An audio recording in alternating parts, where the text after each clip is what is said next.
লোক পেছনে যাবে না, অন্য লোক যাবে না, অন্য লোক কেউ যাবে না। ওনার সাথে শুধু একজন যাবে।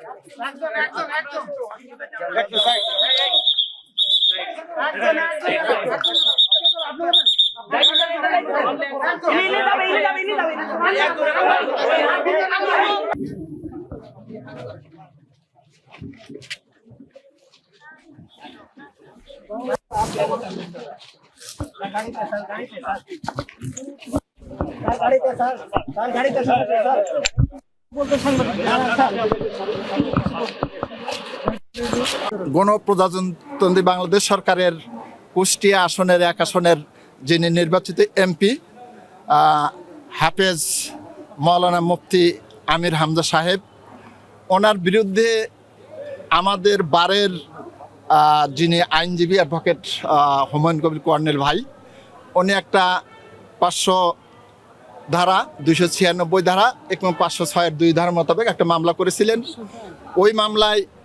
ওই মামলায় সমন হয়েছিল। সমন হওয়ার পর আমাদের মাননীয় জাতীয় সংসদ সদস্য মুফতি আমির হামজা সাহেব মহামান্য সুপ্রিম কোর্টের হাইকোর্ট বিভাগে গত 27/4/2026 তারিখে গিয়েছিলেন এবং মহামান্য হাইকোর্ট মিস কেস 2809/2026 মূলে ওনাকে জামিনটা বেল বন্ড ফার্নিশিং করে 8 এবং স্থায়ী জামিন দেওয়ার জন্য নির্দেশনা দিয়ে বিজ্ঞ সিজিএম কোর্ট সিরাজগঞ্জকে নির্দেশ দেন। মহামান্য হাইকোর্টের নির্দেশ মোতাবেক আজকে আমরা বিজ্ঞ চিফ জুডিশিয়াল ম্যাজিস্ট্রেটে স্বেচ্ছায় এসে আমরা বেল বন্ড ফার্নিশিং করি। পরবর্তীতে যেহেতু উনি একজন মাননীয় জাতীয় সংসদ সদস্য, ওনার অনেক ব্যস্ততা রয়েছে, সেইটাকে আমরা অনুরোধ করে বিজ্ঞ সিজিএম স্যারকে বলে চৌহালি, যেহেতু মামলাটা দায়ের হয়েছিল চৌহালি আমলি আদালতে, সেই মামলা একটা স্থায়ী জামিনের প্রার্থনা করলে বিজ্ঞ আদালত সেটা সন্তুষ্ট হয়ে স্থায়ী জামিনটা কনসিডার করেন। ওনার বিরুদ্ধে আরেকটা মামলা হয়েছিল, সেই মামলায়ও সমনপ্রাপ্ত হয়েছিল, সেটি বাদী ছিল শামীম খান।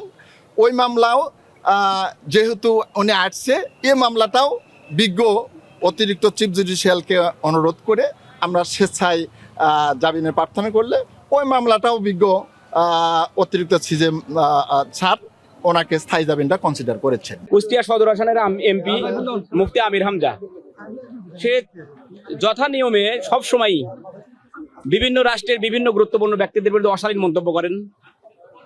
ইতিপূর্বে উনি আমাদের শহীদ প্রেসিডেন্ট জিয়াউর রহমানের ছেলে কনিষ্ঠ পুত্র আরাফাত রহমান কৌককে নিয়ে একটা খারাপ মন্তব্য করেছিলেন। সেই বিষয় নিয়ে সিরাজগঞ্জ জেলা বিএনপির সিনিয়র যুগ্ম সম্পাদক ভিভি শামীম খান বাদী হয়ে মামলা করেছিলেন, যেটার সিআর মামলা নম্বর 89/2026। সেই মামলায় উনি জামিন চেয়েছেন, বিজ্ঞ আদালত ওনাকে 10,000 টাকা বেল বন্ডে জামিন মঞ্জুর করেছেন। আর একটা মামলা ছিল যেটার বাদী ছিলাম আমি, সিআর 12 চৌহালি আমলি আদালতে মামলা করেছিলাম। সেই মামলায় ওনার বিরুদ্ধে গ্রেপ্তারি পরোয়ানা হয়েছিল, ওনার বিরুদ্ধে পেপার বিজ্ঞপ্তি হয়েছে। উনি মহামান্য হাইকোর্টে গিয়ে জামিন নিয়েছেন। মহামান্য হাইকোর্ট 8 সপ্তাহের জামিন দিয়েছিলেন, আজকে শেষ তারিখ। উনি চিফ জুডিশিয়াল ম্যাজিস্ট্রেট কোর্টে বেল বন্ড ফার্নিশ করেছেন এবং ওই মূল মামলাতে উনি আজ চৌহালি আমলি আদালতে জামিন চেয়েছেন।